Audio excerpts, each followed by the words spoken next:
Sejam bem-vindos a mais um episódio aqui do canal Dr. Santiago Paz, onde eu faço análise dos vídeos que vocês me mandam. Hoje a gente fala um pouquinho sobre cardio, só que somente depois da vinheta. Então, roda a vinheta. Let me get a beat, I kick it funky like feet.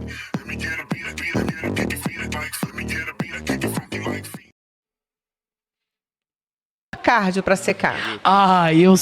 Eu sou cardio freak, cara. Tarada do cardio, eu adoro. Cardio é bom pra tudo.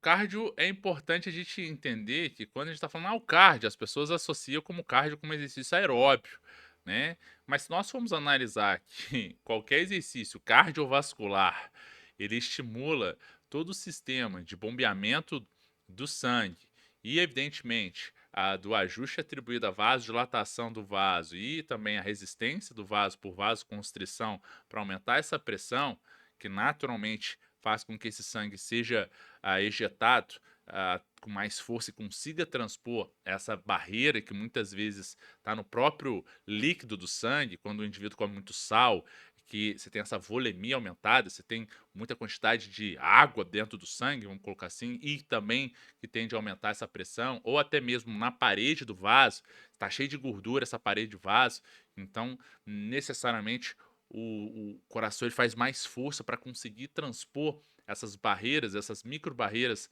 ao longo dos capilares. Então a gente está falando de qualquer exercício que estimule o sistema cardiovascular. Musculação é um exercício cardiovascular? Né? Mas do ponto de vista aí, do exercício aeróbio, né? Ou até mesmo de um exercício que faça a frequência cardíaca continuamente, ou até mesmo ter uma frequência cardíaca mais alta, sustentada por mais tempo, a gente associa às vezes o exercício aeróbio, né, como o cardio, né? Mas beleza, mas fechou, beleza, vamos lá. Inclusive, lá, tem até uma bike aqui na bicicleta estacionária. Perfeito, ótimo, vamos lá. Fora ter resultado estético, você fica mais bem condicionado. A pessoa que tem um cardio bom tem um treino de perna de altíssimo nível, não é Isso verdade? aí, perfeito. Você tem uma capacidade de sustentar o fluxo de sangue mais tempo, porque você tem mais oxigênio sendo captado na musculatura, porque você entrega mais sangue, você consegue fazer mais mitocôndrias que vão captar esse oxigênio desse sangue, você consegue ter uma capacidade de recuperação muscular maior, porque você consegue ter mais enzimas que podem estar auxiliando nesse processo, até mesmo do próprio retorno venoso, né? Ou seja, o sangue volta pelas veias. Então você consegue melhorar também a capacidade no qual esse sangue consegue se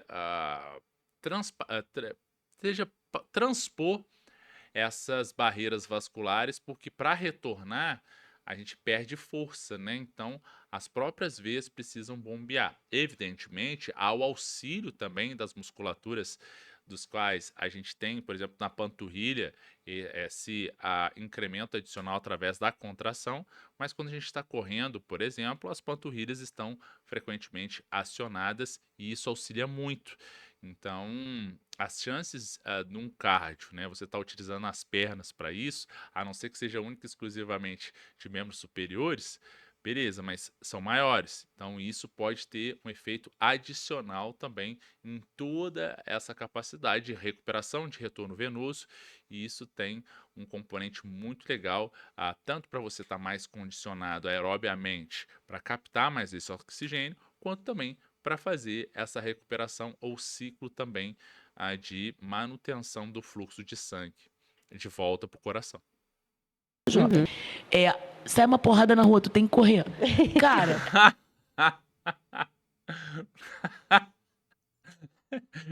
É, tá bom, é verdade, né?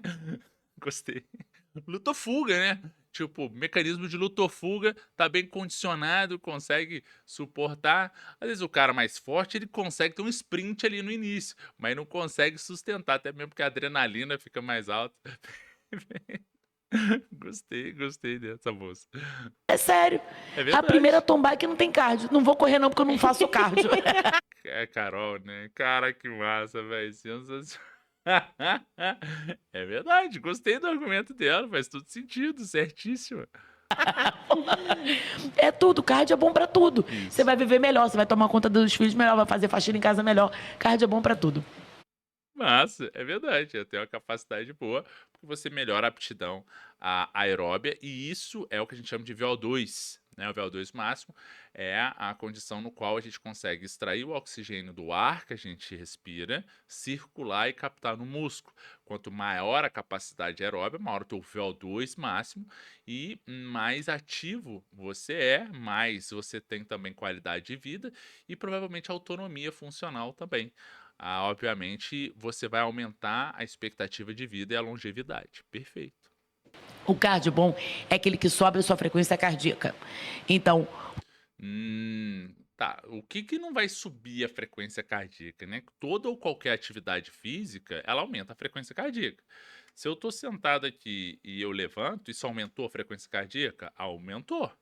Agora a grande questão é a magnitude desse aumento, né? Aumentar de 60 para 80 aumentou? Aumentou. O cardio bom é aquele que aumenta? Uai, aumentou, é. Mas o quanto, né? Então, acredito que nós temos uma relação importante aí de entendimento que muitas vezes o indivíduo sedentário, por ele não estar tão bem condicionado, só dele levantar ou ficar em pé ou subir uma escada, a frequência cardíaca dele está lá em cima. Nossa, esse é o melhor cardio? Depende. Por quê? Porque às vezes ele faz essa escada, tá a frequência cardíaca lá em cima, mas não sustenta 10 minutos. Não sustenta nem 10 minutos. Então, talvez não seria mais interessante, nesse momento, ele fazer um cardio de um pouco menor de intensidade, ele ficar um pouco mais tempo sustentando essa frequência cardíaca um pouco mais baixa e tá dando tempo para ele estar melhorando todo esse aspecto também de equilíbrio, coordenação, de entender até onde ele vai, e também conseguir ficar o mais tempo possível dentro dessa relação de capacidade e de segurança. Não é também assim, mas tenta fazer o máximo possível. Aí na segunda-feira, um sedentário faz uma caminhada de 2 horas e meia e ao longo da semana não faz mais nada. Fica, meu Deus, não aguento mais. Não seria mais interessante ele fazer 20 minutos todo dia? Então, é essa questão aí que a gente precisa contrabalancear. Mas beleza, vamos lá. o que caracteriza o exercício cardiovascular? Você tem que subir sua frequência cardíaca X, um percentual X, para Aí a gente já está melhorando, um percentual X. Se a gente tem o percentual X caracterizando a intensidade ou o quanto eu consigo perceber esse esforço, que a gente chama de percepção de esforço, a gente começa a identificar talvez algumas zonas dos quais a gente pode se manter ali na maioria dos dias da semana e às vezes em alguns dias a gente provocar uma sobrecarga, um leve aumento em relação a essa que a gente já fica 80% da semana, para estimular um pouquinho mais o meu sistema a ficar um pouquinho mais ofegante e dar um plus a mais, até porque o coração dá uma restabilizada, vamos colocar assim. Então, isso pode ser um indicador? Sim. Na prática, a gente caracteriza muito isso quando a gente está conversando. Então, é interessante, talvez, você tá fazendo um cardio, mas talvez num momento em que você consiga conversar com alguém. Se você tá conversando com alguém, mas ou pela duração que você está fazendo essa atividade, ou até mesmo porque você aumenta um pouquinho a velocidade e a frequência cardíaca acima desse percentual, né, X, que a nossa querida ilustre Carol comentou, pode ser talvez que você está estimulando um pouquinho mais e provavelmente você vai reduzir o tempo de duração desse cardio, né? Não tem problema nenhum, isso é um método de treino, tá? Mas aí tá, até quanto talvez o custo-benefício de, poxa, se eu elevar um pouquinho aqui, eu só vou ter mais 5 minutinhos de treino. Mas se eu mantiver aqui assim, provavelmente eu fico mais uns 10, 12. Mas nessa relação, vale mais a pena ficar 10, 12 ou subir 5? Porque a intensidade foi mais alta. Vale mais a pena as 10, 12 porque eu só subi 5%. Legal, beleza, não vejo problema nenhum em fazer dessa maneira, até mesmo porque dentro dessa relação de intensidade e duração, o custo-benefício de manter um pouquinho mais a duração compensa talvez uma elevação única e exclusivamente da intensidade. Mas beleza, ótimo, vamos lá. aumentar, para melhorar o seu condicionamento físico e aumentar a queima de gordura. Então, por isso que assim, Vai aumentar a queima de gordura é o volume de treino. Não é porque eu aumentei a intensidade eu vou queimar mais gordura. Não, porque às vezes eu posso aumentar a intensidade e ficar 2 minutos e terminar aquela atividade. Eu poderia manter aquela intensidade e ficar 10, 20 minutos naquela condição. Com esse volume maior, porque eu fiquei 20 minutos, ao invés de subir e ficar só 5, eu vou queimar mais gordura ficando mais tempo. Aí entra na jogada a relação entre aeróbio contínuo, né, o cardio contínuo, ou cardio intervalado. E aí a questão é, o qual eu gosto mais, eu tenho mais prazer? Ou, eu tenho pouco tempo para treinar e eu sou condicionado, eu sou treinado. Então eu vou optar pelo HIIT, o High Intense Interval Training. Pode ser uma estratégia? Pode. Não vejo problema nenhum quanto a isso. Agora a questão é saber usar os métodos de treino. E outro ponto importante é que alguns estudos sugerem que se você é mais ansioso, vale mais a pena você ficar um tempo a mais com uma intensidade mais baixa, porque dá tempo de você pensar mais nos seus problemas da vida, relaxar um pouco mais. Então isso, dentro de um contexto, pode ser muito interessante, especialmente das pessoas que queiram emagrecer, porque a gente sabe que o inimigo número um do emagrecimento é a ansiedade, é a tua mente. Então, se a gente for analisar o papo sobre emagrecimento, esse papo não é sobre calorias, né? É sobre o melhor condicionamento psicofísico. Não só o físico, o cardiovascular, mas também o mental. Porque se eu tenho uma boa mente, provavelmente ninguém me segura. Uma mulher tem um condicionamento físico bom, tem um condicionamento físico muito bom. Fazer caminhada não é cardio. Tem que fazer um Fazer caminhada não é cardio? cardio com que você tem algum esforço. Fora Olha, vamos lá. O que a gente fala em relação à caminhada é relativo, porque muitas vezes, se eu tenho um fisiculturista de 140 quilos, será que ele vai conseguir fazer um sprint, uma corrida? Então esse é um ponto importante, né? Então, aí justifica também o início do meu vídeo. Que eu falei assim, a caminhada não é cardio. Não, é sim, cara, é o sistema cardiovascular que tá ali. Mas a questão é, eu posso colocar uma inclinação. Posso colocar uma inclinação de 4%, por exemplo, e fazer esse cardio aí. Não tem problema nenhum quanto a isso. A gente sabe que o número de passos ele é um importante marcador também da capacidade aeróbia. Não tem problema nenhum. Sei, Thiago, eu treinei 2 horas de musculação e fiz aí meia hora de cardio com uma inclinação de 4%. Excelente treino.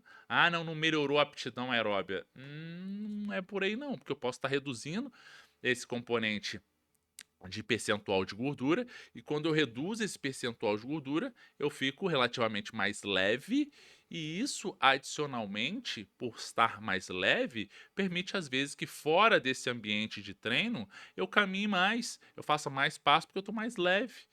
Então, assim, é relativo, é contexto como um todo. E até mesmo uma pessoa que às vezes tem a dificuldade de conseguir treinar, parar, ela, ao escutar talvez uma informação dessa, ela vai ter um pouco mais de dificuldade, ou ela vai sofrer ainda mais as chacotas, os estigmas, que ela é preguiçosa, que ela não consegue, e na verdade a vida é movimento. Então não vejo problema nenhum quanto a isso, até mesmo porque para correr a gente tem que saber caminhar, né? Não vejo problema nenhum quanto a isso.